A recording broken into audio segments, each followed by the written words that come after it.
Assalamualaikum warahmatullahi wabarakatuh. Alhamdulillahilladzi nahmaduhu wa nasta'inuhu wa nastaghfiruh wa na'udzu billahi min syururi anfusina wa min sayyiati a'malina may yahdihillahu fala mudhillalah wa may yudlilhu fala hadiyalah. Amma ba'd. Bapak Ibu wali siswa SD Muhammadiyah Tonggalan yang saya hormati, anak-anakku sekalian, siswa-siswi SD Muhammadiyah Tonggalan yang Pak Guru sayangi dan Pak Guru banggakan. Pertama, mari kita bersama-sama menjadikan puja dan puji syukur kehadirat Allah Subhanahu wa Ta'ala. Sampai saat ini kita masih diberikan iman, diberikan Islam, diberikan kesehatan, kesempatan, sehingga kita bisa melaksanakan ibadah puasa pada bulan Ramadan tahun ini. Mudah-mudahan apa yang kita lakukan ini mendapatkan ridho dari Allah Subhanahu wa Ta'ala dan nantinya akan mendapatkan imbalan pahala, yaitu surga yang telah dijanjikan kepada kita semua. Amin, amin ya rabbal alamin. Selanjutnya, sholawat serta salam mudah-mudahan senantiasa tercurahkan kepada junjungan Nabi besar Muhammad SAW yang telah membimbing kita umatnya kepada jalan yang benar, kepada jalan yang lurus, yakni Islam.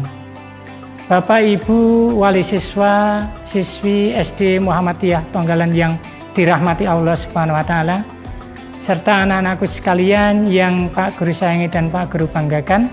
Dalam kesempatan kali ini saya ingin menyampaikan temanya, yaitu tentang berpikir positif, membuat hidup lebih optimis. Allah Subhanahu wa Ta'ala berfirman dalam surat Ali Imran ayat 191, A'udzubillahi minasyaitonirrajim. Alladzina yadhkuruna Allaha qiyaman wa qu'udan wa 'ala junubihim wa yatafakkaruna fi khalqis samawati wal ard. Rabbana ma khalaqta hadza batila subhanaka faqina adzabannar. Ayat ini menunjukkan bahwa apa yang Allah ciptakan tentang alam semesta ini tidak ada yang sia-sia. Ini salah satu tahapan yang pertama, alur yang pertama, agar kita bisa berpikir positif, yaitu meyakini, memahami bahwa ciptaan Allah Subhanahu wa Ta'ala itu tidak ada yang sia-sia.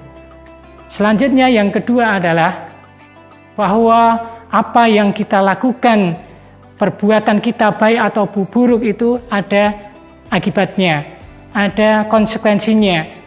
Jika itu perbuatan yang baik, kita akan melihat hasilnya. Jika itu perbuatan yang buruk sebesar biji sawi pun, itu juga kita akan melihat akibatnya. Hal ini difirmankan Allah Subhanahu wa Ta'ala dalam surat Al-Zalzalah ayat 7-8.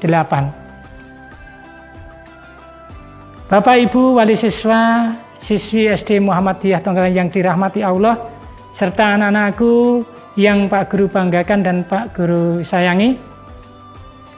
Selanjutnya yang ketiga yang perlu kita yakini dan kita pahami agar kita bisa berpikir positif sehingga hidup kita lebih optimis adalah bahwa Allah ini menciptakan dua malaikat yang senantiasa mengawasi perbuatan kita, yang senantiasa mencatat amal perbuatan kita, yaitu yang difirmankan Allah dalam surat Qaf ayat 17-18.